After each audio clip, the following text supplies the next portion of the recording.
I walked out of that dinner before they brought the dessert menus, and the thing that hit me hardest wasn't what they said about my father. It was that my fiancée sat there and let them say it. That was 8 months ago. My father still hasn't talked much about that night. He doesn't need to.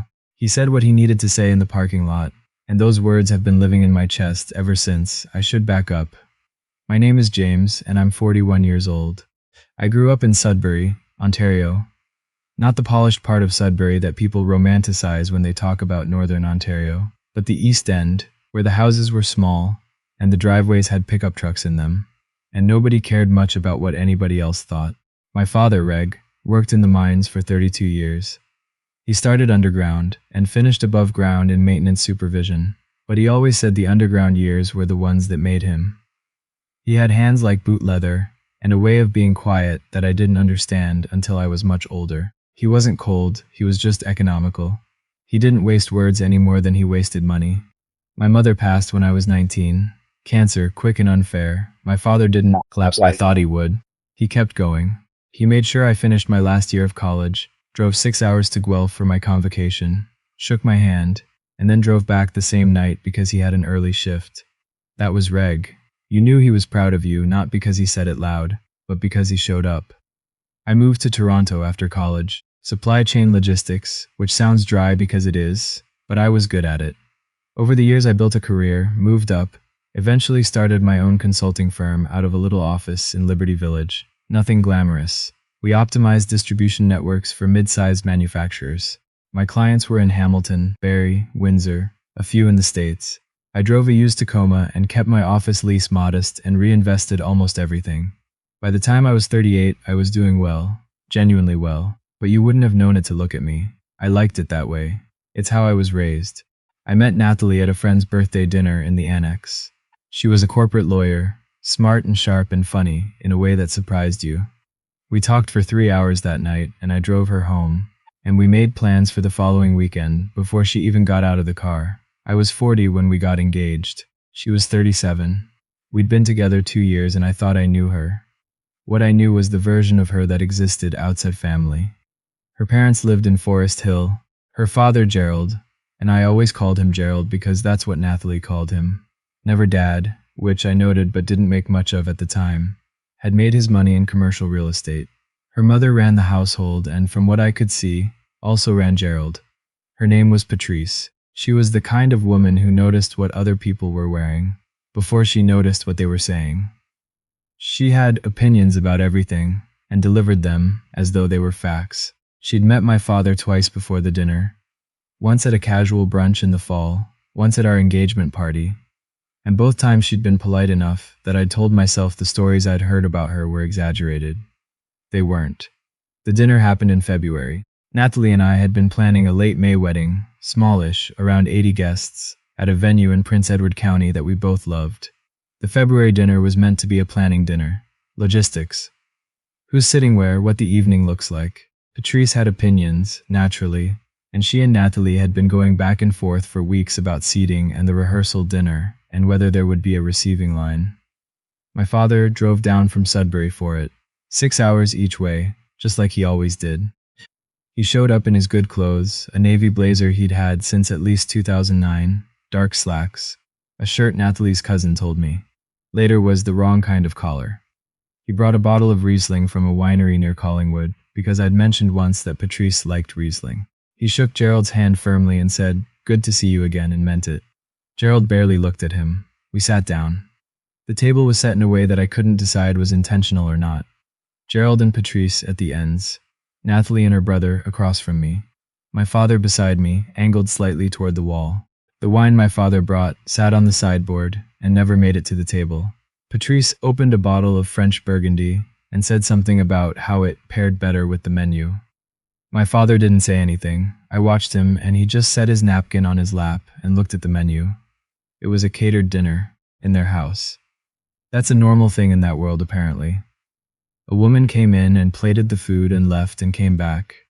My father caught my eye at one point and gave me a very small look. Not judgment, just acknowledgement that this was different from the world we came from. I gave him a small nod back. The conversation was fine for the first hour. Wedding logistics. Nathalie's brother, whose name was Chet, and yes, His name was actually Chet. Talked at some length about a golf trip he was planning to Scotland. Gerald made comments about real estate markets. I talked when talked to. My father was quiet and present, and nobody asked him anything. And then Patrice mentioned the seating chart. She had it printed out. She slid it across the table toward Nathalie like it was already decided. And when I looked at it, I saw that my father was seated at table 11. That's not a number that means anything by itself. But the venue in Prince Edward County had the main tables, 1 through 4, arranged closest to the head table. Tables 5 through 8 were mid-room. Tables 9 through 12 were near the back, by the doors to the service corridor. Table 11. I looked at the chart for a moment, and then I looked at Patrice, and I said very calmly, "Where's my father sitting relative to the room?" She said, "We've put him with some of the neighbors and a few of Gerald's colleagues. We thought he'd be more comfortable with people at his level." His level. I heard the words and I let them sit there for a second. My father was looking at the chart too. He didn't react. That was the thing about Reg. He didn't give you anything to work with unless he wanted to. I said, "He's not going to be comfortable at table 11. He'll be near the back. I'd like him closer to the head table." Patrice smiled the way she did when she was about to explain something she considered obvious. "James," she said, "the head table area has the immediate family and our closest friends. People who have been part of our circle for years. It's simply a matter of, he's my father," I said. "Of course he is." She said it warmly, which was somehow worse, "and we want him to have a wonderful time. But you understand, these things require a certain coherence. It's not a slight." Gerald said nothing. He was cutting his duck breast. Nathalie was looking at the tablecloth. I looked at her.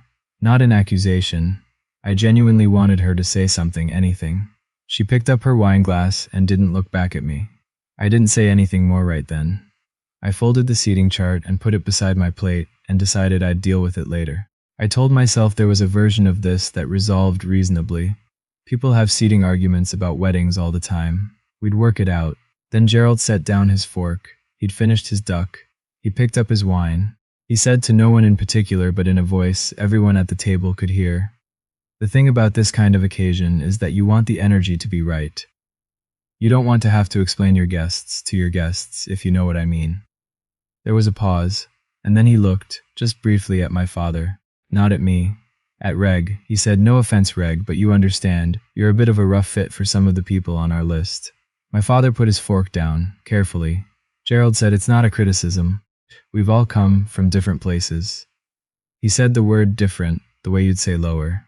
I was still for a moment. I was aware of my heartbeat. Chet made a small sound that might have been a laugh and might have been him clearing his throat. He looked at his phone. Patrice said, "Gerald simply means..." "I know what he means," I said. And then Nathalie, my fiancée, the woman I'd been planning a life with, she looked up from the tablecloth and said, in a light tone, the kind of tone you'd use when you want something to dissolve, "Dad, let's move on. James, he doesn't mean anything by it. Let's just..." She didn't finish the sentence, but she had started it. And the way she said James, not Reg, not my future father-in-law, told me everything about where she'd placed herself in that room. I looked at her for a long moment. She looked back, and in her eyes there was a kind of quiet pleading. Not for Gerald to apologize, for me to let it go. My father was looking at the middle distance. He had his hands flat on the table, calm still. I stood up. I didn't do it dramatically. I just stood. I folded my napkin and set it on my plate and pushed my chair in. I said, "Dad, do you want to get out of here?" He looked up at me. He considered this for maybe 2 seconds. Then he picked up his jacket from the back of the chair and said, "I've got my coat." That was it. That was the whole exchange. Patrice said, "James, let's not be." I said, "Nathalie, I'll call you tonight." I said it quietly, and I meant it. There was no anger in my voice. I was past anger already. I was somewhere on the other side of it. Nathalie didn't say anything. I walked with my father through the front hallway, past the catered burgundy, past the printed seating chart that was still on the table, past the art on the walls that had been chosen to impress people, and out the front door into a February night in Forest Hill. It was cold. The kind of cold Toronto gets in February when the wind comes off the lake and rolls north. We stood on the front steps for a moment. Our breath was visible. My father zipped his jacket. He looked at the street. I said, I'm sorry you came all the way down here for that." He shook his head once. Not dismissively. Just no, don't apologize for something that's not yours. We walked to the cars. His was a 2017 Silverado, Cleaned up for the trip down, still with the Sudbury mud on the wheel wells, because February mine was the Tacoma. We stood between the two trucks. I said, "Dad, I want you to know that." He looked at me. He said 4 words. "That family's not yours." He said it the way he said everything, quietly, without decoration, as though it were a simple observation rather than the truest thing anyone had said to me in years. Not cruel, not triumphant, just factual. The way he used to tell me things when I was a kid, like check your oil before you drive home, or call me when you're there. Plain and certain. I stood there in the February cold on a Forest Hill street, and something shifted in me. It wasn't relief exactly. It was more like recognition. Like I'd been holding a question I didn't know I had, and my father had answered it without being asked. I drove home that night and thought about the seating chart, and about Nathalie's face when she'd said, "James, let's just," and about the way Gerald had looked at my father when he said, "Roof it." I thought about the fact that it was the second time I'd seen Nathalie go quiet, when her parents said something that required her to speak. I thought about what the first time had been, a comment Patrice made at the engagement party about how I was refreshingly unpretentious, and how I'd let that go too. There's a version of this story where I called Nathalie that night, and we talked it through, and she said everything right, and I stayed in the relationship. I want to be honest about that. It was possible. Relationships survive hard nights. But what she said on that call is what made it impossible. She called me first, actually, around 11, and she said she was sorry the night had gone that way. She said her father could be a bit much and that she'd talk to him. She said she understood why I was upset. And then she said, "But James, you have to understand they're not going to change. This is how they are. And if we're going to do this, you're going to have to find a way to be okay with how they are." I asked her what she meant by this. She said, "My family, my world, if you want to be part of it."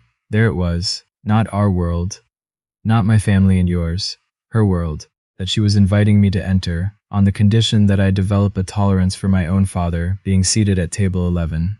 I said, "Nathalie, I think we need a few days." She said, "Okay."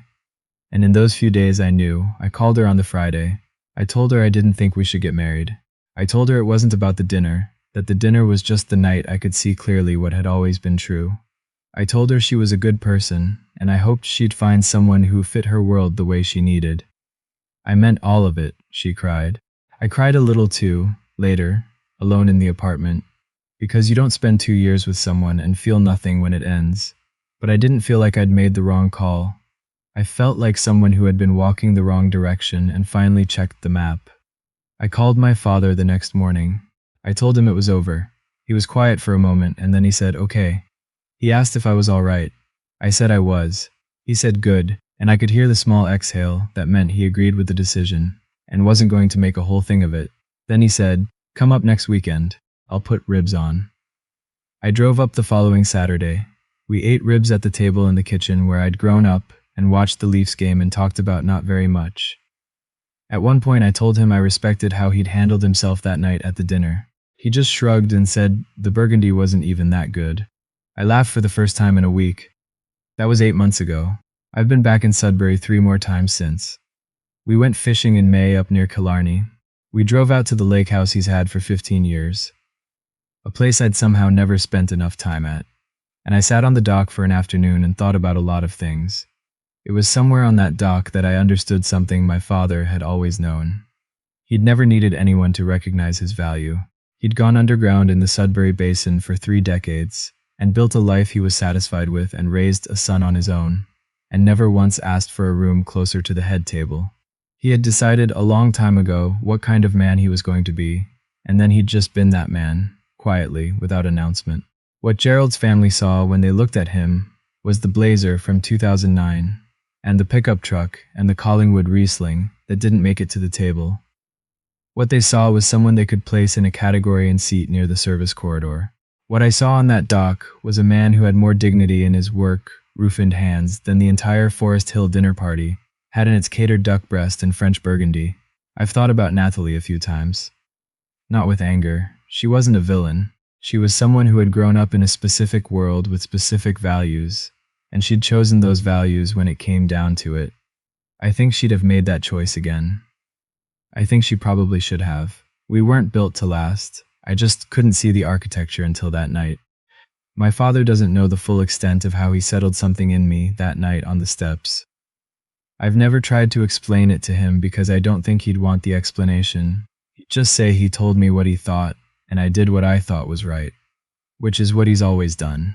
I'm not married. I'm 41 and single, and running a consulting firm in Liberty Village with 8 employees and a client list that keeps growing. And most days I drive my Tacoma to work and stop for a Tim's on the way and feel like exactly who I am, which is more than I can say for the version of me who was sitting at that table in February, looking at a seating chart, trying to figure out how to negotiate for my father's dignity.